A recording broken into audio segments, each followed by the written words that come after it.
মাছ মাংসকেও হার মানাবে এতটা মজার এবং সুস্বাদু একটা রেসিপি নিয়ে আজকে আপনাদের সাথে শেয়ার করার জন্য চলে আসলাম। সুপ্রিয় দর্শক, আসসালামু আলাইকুম। Welcome to my channel happy cooking zone.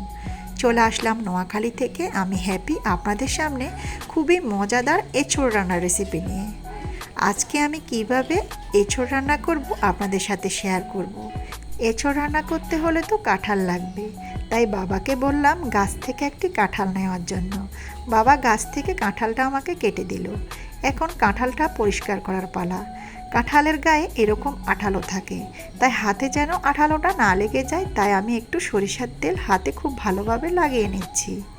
হাতে এবং বটিতে খুব ভালোভাবে তেলটা লাগিয়ে নিলে এই আঠালো ভাবটা কিন্তু হাতে একটুও লাগবে না। এই রেসিপিটা এতটা মজা হয় সেটা আমি কিন্তু আগে জানতাম না। আমি ফার্স্ট এঁচোড় রান্না করে খেয়েছি এবং এতটা মজা হয়েছে যে বলে বোঝানো যাবে না। মাছ মাংসর চেয়েও খুবই মজা। অনায়াসে আপনি 2 প্লেট ভাত খেয়ে ফেলতে পারবেন, এতটা টেস্ট। এখন আমি কাঁঠালটা কেটে নেব। আর কাঁঠালটা কাটার পরে যেন কালো না হয়ে যায়, ওই জন্য আমি একটা বাটিতে কিছুটা পানি নিয়ে নিলাম। পানিতে সামান্য একটু হলুদের গুঁড়া দিয়ে খুব ভালোভাবে মিশিয়ে নিয়েছি। এখন ছোট ছোট করে কেটে এই কাঁঠালের টুকরোগুলো ওই পানিতে আমি রেখে দিব, তাহলে আর কাঁঠালের টুকরোগুলো কালো হয়ে যাবে না।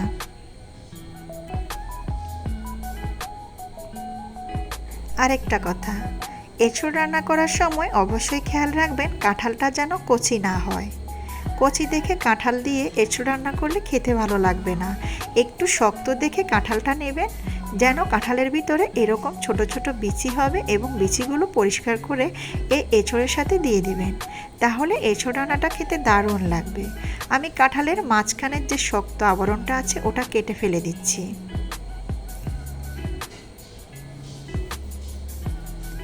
তারপরে উপরের চামড়াটা আমি এভাবে করে কেটে নিচ্ছি।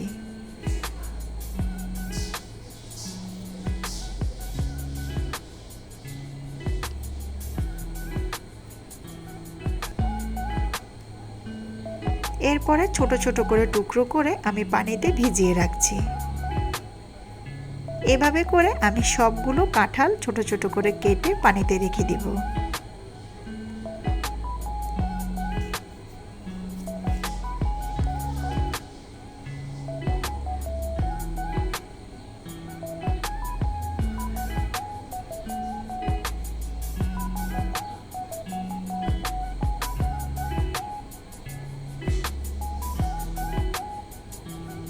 এখানে আমি অর্ধেকটা কাঁঠাল কেটে টুকরো করে নিয়েছি, আর বাকিটা আমি রেখে দিলাম, পরে খাওয়া যাবে। এখন আমি কাঁঠালের বিচিগুলো পরিষ্কার করে নেব। এঁচোড় রান্না করার সময় কাঁঠালের বিচিগুলো দিলে খেতে খুবই ভালো লাগে, আর এই কাঁঠালের বিচিগুলো খুব সহজেই পরিষ্কার করা যায়।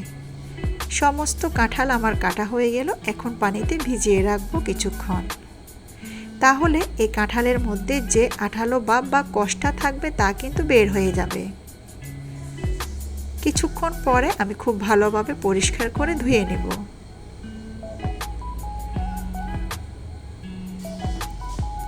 কাঁঠালের টুকরোগুলো পরিষ্কার করা হয়ে গেলে এই দিকে আলুর টুকরোগুলো ভালোভাবে পরিষ্কার করে ধুয়ে নিচ্ছি।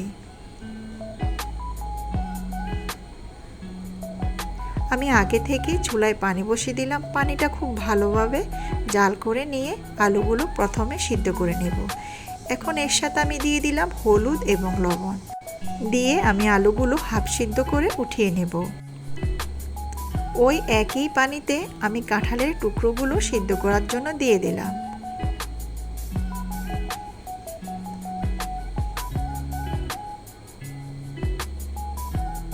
কাঁঠালের টুকরোগুলো আমি হাফ সিদ্ধ করে উঠিয়ে নেব।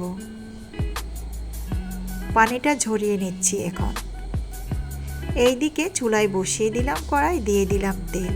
তেলটা গরম হতে হতে এইদিকে আমি মাছগুলো পরিষ্কার করে নিয়েছি আগে থেকে। এখন একটু নুন হলুদ দিয়ে ভালোভাবে ম্যারিনেট করে নেব।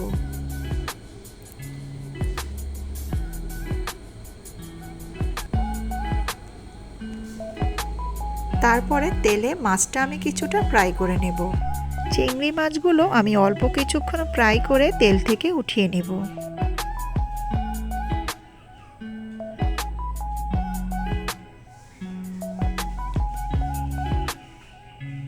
চিংড়ি মাছগুলো ভাজা হয়ে গেলে আমি ওই তেলে আলুটা ভেজে নিচ্ছি। ঠিক একইভাবে আলুগুলো আমি ভেজে নেব। আলুগুলো ভাজা হয়ে গেলে ওই তেলে আমি কাঁঠালের টুকরোগুলো ভেজে নেব।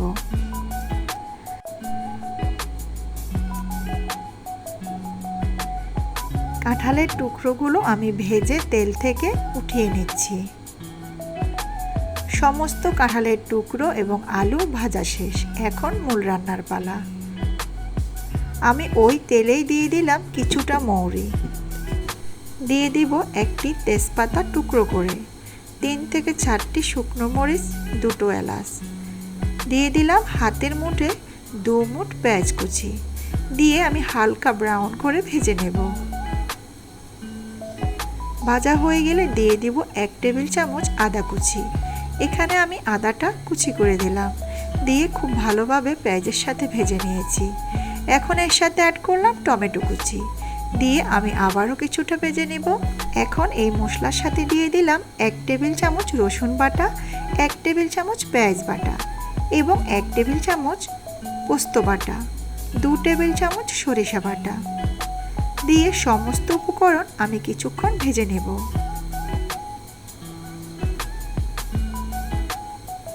বাটা মশলাগুলো দেওয়া হয়ে গেলে এখন দিয়ে দেব গুঁড়ো মশলাটা।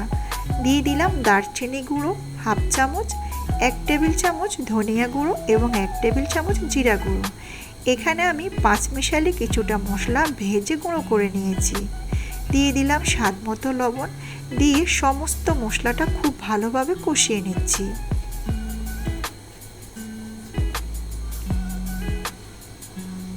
কিছুক্ষণ কষিয়ে রান্না করে এখন আমি এর সাথে দিয়ে দিলাম 1 টেবিল চামচ হলুদ গুঁড়ো এবং 1 টেবিল চামচ মরিচ গুঁড়ো, দিয়ে আমি খুব ভালোভাবে আবারও মিশিয়ে নিলাম।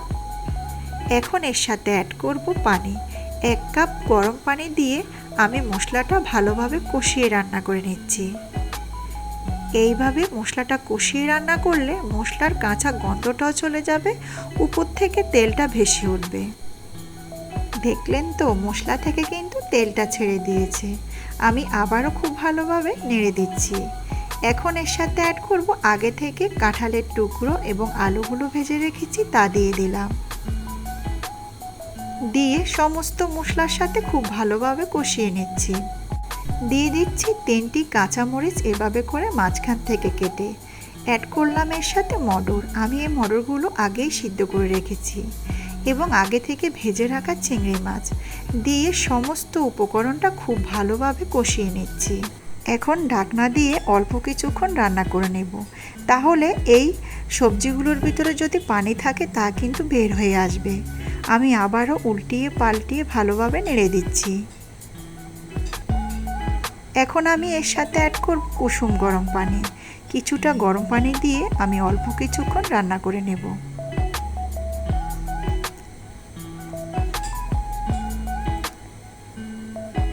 ঢাকনা দিয়ে এখন আমি আরও কিছুক্ষণ রান্না করে নিচ্ছি।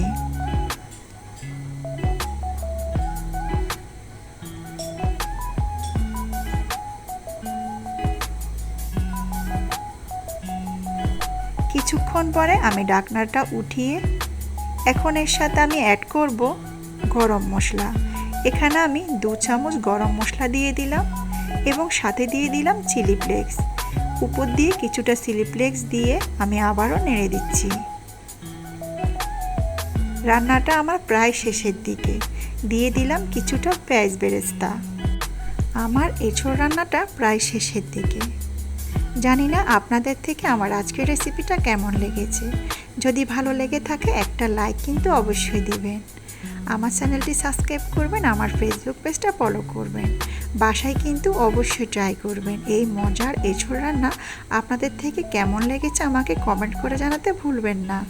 সবাই ভালো থাকবেন, সুস্থ থাকবেন। আমার এবং আমার পরিবারের সকলের জন্য দোয়া করবেন। আজ এখানে বিদায় নিচ্ছি। খোদা হাফেজ।